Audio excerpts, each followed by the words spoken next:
കഴിഞ്ഞ പ്രാവശ്യം നമ്മൾ പറഞ്ഞത് ഗംഗാദേവി മക്കളെ കടലിൽ താത്തിയതിന് ശേഷം ഒരു കുട്ടിയെയും കൊണ്ടുപോയി. ആ കൊണ്ടുപോയ കുട്ടീനെ തിരിച്ച് 12 വർഷത്തിന് ശേഷം ഈ കുട്ടി വരികയും ഈ കുട്ടീനെ കണ്ടപ്പോൾ ശാന്തനു മഹാരാജാവിന് തോന്നി ഇത് എൻ്റെ മകൻ തന്നെയാണോ എന്ന് തോന്നിയിട്ട് ഗംഗാദേവിയോട് പ്രാർത്ഥിച്ച് ഗംഗാദേവി സർവാഭരണഭൂഷിതയായി വന്ന് ഈ കുട്ടിയെ കയ്യിൽ കൂട്ടി പിടിച്ചുകൊണ്ട് ശാന്തനു മഹാരാജാവിനും ഏൽപ്പിക്കുകയാണ്. എന്നിട്ട് പറയാണ് ഈ കുട്ടിയോട് ഇത് നിൻ്റെ പിതാവാണെന്നും കുട്ടി നന്നായി എല്ലാ സന്യാസിമാരിൽ നിന്നും സർവ ആയുധ പ്രയോഗങ്ങളും എല്ലാ വിദ്യകളും പഠിച്ചിട്ടുണ്ട്. അതുകൊണ്ട് കുട്ടിയെ എത്രയും വേഗം കൊണ്ടുപോയിക്കോളൂ, ഇത് നിങ്ങളുടെ മകനാണ് എന്ന് ശാന്തനുവിനോട് പറയുകയും ഗംഗാദേവി അവിടെ നിന്ന് അപ്രത്യക്ഷമായി. അങ്ങനെ ഈ കുട്ടിക്ക് പേര് ഇവരിട്ടു, ദേവവ്രതൻ എന്ന് പേരിട്ടു. പിന്നെ ഗംഗാദത്തൻ വിളിച്ചു തുടങ്ങി. അങ്ങനെ ഈ കുട്ടീനെ രാജകൊട്ടാരത്തിലേക്ക് കൊണ്ടുവന്ന് അവിടെ ഹസ്തിനാപുരയിൽ ഇവർ ഈ കുട്ടീനെ ചെറിയ കുട്ടികൾക്കുള്ള അഭിഷേകം, അതായത് രാജാവിൻ്റെ താഴെയുള്ള ഒരു രാജാഭിഷേകം അങ്ങനെ ചെയ്ത് അവിടെ വെച്ചു. അത് കഴിഞ്ഞ് കുറച്ച് ദിവസം കഴിഞ്ഞപ്പോൾ ഇങ്ങോട്ട് വീണ്ടും നായാട്ടിന് പോവാണ്. അപ്പോൾ യുവരാജാവിൻ്റെ അഭിഷേകം ഇട്ടാ ചെയ്തേക്കണം. അത് കഴിഞ്ഞ് ഇവർ ഈ രാജഭാരമൊക്കെ കുറേശ്ശെ ഈ കുട്ടിയുടെ കയ്യിൽ കൊടുത്തപ്പോൾ കുട്ടിക്ക് സന്തോഷമായി, എല്ലാവർക്കും ഇഷ്ടമാണ്. ഗംഗാദത്തൻ നന്നായി രാജ്യം ഭരിക്കാനൊക്കെ അറിയാമെന്നൊക്കെ ഒരു ഇത് വന്നപ്പോൾ ഈ ശാന്തനു മഹാരാജാവ് വീണ്ടും വേട്ടയാടാൻ പോവുകയും അവിടെ ചെന്ന് കുറച്ച് കഴിഞ്ഞപ്പോൾ ഒരു പ്രത്യേക മണം വരികയാണ്. ദേവിമാരുള്ളൊരു മണം. ആ മണം അങ്ങനെ നോക്കി പിടിച്ച് വന്നപ്പോൾ ഒരു പെൺകുട്ടിയുടെ ശരീരത്തിൽ നിന്നാണ് വരുന്നത്.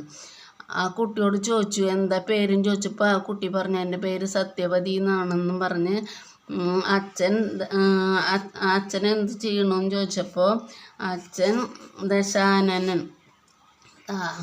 ദാസരാജാവിൻ്റെ പുത്രിയായ ഞാൻ സത്യവതിയാണെന്നും അങ്ങനെ ദാസരാജാവിനെ കാണാനായിട്ട് ചെല്ലുകയും ചെന്നതിന് ശേഷം ദാസരാജാവിനോട് പറയും ഈ പുത്രീനെ എനിക്ക് വിവാഹം കഴിച്ച് തരണം. അപ്പോൾ ആൾ ശരി എന്നൊക്കെ പറഞ്ഞാൽ ആൾ പറയും എൻ്റെ കുട്ടിക്ക്, അതായത് സത്യവതിക്ക് ഉണ്ടാവുന്ന കുഞ്ഞിന് രാജ്യഭാരം കൊടുക്കണം, അല്ലാണ്ട് വേറെ ഒരു കുട്ടികൾക്കും കൊടുക്കാൻ പറ്റില്ല എന്ന് അദ്ദേഹം ഇങ്ങനെ പറയും. പറഞ്ഞപ്പം അവർക്ക് വിഷമമായി. എന്ന് വെച്ചാൽ ഗംഗാദത്തനെ യുവരാജാവായിട്ട് നമ്മൾ വാഴിച്ചതിന് ശേഷം വീണ്ടും വേറൊരു കുട്ടീനെ യുവരാജാവായി വാഴിക്കാൻ പറ്റില്ലല്ലോ. അങ്ങനെ ഇദ്ദേഹം അവിടെ നിന്ന് ഇറങ്ങിപ്പോരുകയാണ്. വീട്ടിൽ വന്നു. മകനോടൊന്നും പറഞ്ഞില്ല, മന്ത്രിയോട് ഇതെല്ലാം പറയാണ്. ഇതെല്ലാം പറഞ്ഞപ്പോൾ മന്ത്രി ഈ കുട്ടിയും വിഷമമായി. എന്താ വെച്ചാൽ അച്ഛന് ഭയങ്കര ദുഃഖം, എന്താണെന്നറിയില്ല. അപ്പോൾ അച്ഛനോട് ചോദിക്കണം എന്താ ദുഃഖം, അച്ഛനൊന്നും പറഞ്ഞില്ല, സാരില്ല മോനെ ഒരു കുഴപ്പമില്ല എന്ന് പറഞ്ഞു. അങ്ങനെ ഈ മന്ത്രിയോട് ചോദിക്കുമ്പോൾ പറയും സത്യവതി എന്നൊരു പെണ്ണിനെ അച്ഛന് കണ്ടപ്പോൾ ഭയങ്കര ഇഷ്ടമായി, അതെന്താ കാരണം എന്നറിയില്ല, അത് നടന്നില്ല എന്ന് പറയും. അങ്ങനെ ഈ മകൻ ഈ സത്യവതിനെ അന്വേഷിച്ച് ചെല്ലുമ്പോൾ ദശാൻ എന്ന് പറഞ്ഞ രാജാവ് മകളെ കാണിച്ചു കൊടുത്തിട്ട് പറയും നീ രാജാവാവാൻ സമ്മതിക്കില്ല, എൻ്റെ മോളുടെ ആദ്യത്തെ കുട്ടി ഉണ്ടാവണം, ആൺകുട്ടിയാണെങ്കിൽ അതിനെ രാജാവാക്കണമെന്ന് പറയുകയും അങ്ങനെ അവിടെ നിന്നിട്ട് ഒരു ശപഥം ചെയ്യണം, ഞാൻ ഒരിക്കലും വിവാഹം കഴിക്കില്ല, എൻ്റെ കുഞ്ഞുങ്ങൾ രാജാവാകൂല.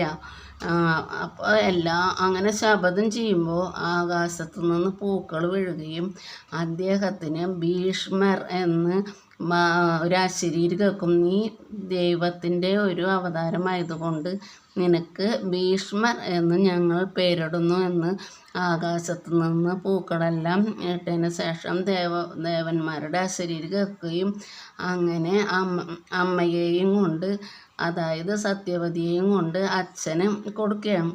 അച്ഛന് കൊടുത്തപ്പോൾ അച്ഛൻ എന്ത് ചെയ്തു, ഇങ്ങനെയൊക്കെ ഇവൻ ശപഥം ചെയ്തല്ലേ, അപ്പോൾ അച്ഛൻ ഒരു അനുഗ്രഹം കൂടി കൊടുത്തു. എന്താണെന്ന് വെച്ചാൽ നിനക്ക് എപ്പോൾ മരിക്കണം എന്ന് തോന്നുന്നു അതും നല്ല സമയത്തേ നീ മരിക്കുകയുള്ളൂ, അത് തോന്നുന്ന സമയത്ത് നിനക്ക് മരിക്കാം എന്നുള്ള ഒരു അനുഗ്രഹം കൊടുക്കുകയും കുരുക്ഷേത്ര യുദ്ധത്തിൽ ഏറ്റവും പ്രധാനിയായ ഭീഷ്മർ എന്നറിയപ്പെടുന്ന ഈ കുട്ടി പിന്നീട് ആ യുദ്ധം കഴിഞ്ഞ് 18 ദിവസത്തിന് ശേഷം ഈ കുട്ടി എന്ന് പറഞ്ഞാൽ വലിയ മനുഷ്യനായി, കുറേ ആൾക്കാരെ മുത്തച്ഛനായി, എല്ലാവരും പാണ്ഡവരും ധൃതരാഷ്ട്രയൊക്കെ മുത്തച്ഛനാണ്. അപ്പം അങ്ങോട്ട് കുറച്ച് ദിവസം യുദ്ധം ചെയ്തു. പിന്നെ അർജുനൻ്റെ അമ്പേറ്റ് ഇങ്ങനെ ചരശയിൽ കിടന്ന് അങ്ങനെ യുദ്ധമൊക്കെ കഴിഞ്ഞതിന് ശേഷം നല്ല സമയം നോക്കി കൃഷ്ണൻ്റെ അനുഗ്രഹത്തോടു കൂടി അദ്ദേഹം ഭീഷ്മരായി തന്നെ മരിക്കുകയാണ്. എല്ലാവരും കഥ കേട്ട് സന്തോഷിക്കുക, ഷെയർ ചെയ്യുക, സബ്സ്ക്രൈബ് ചെയ്യുക. Thank you.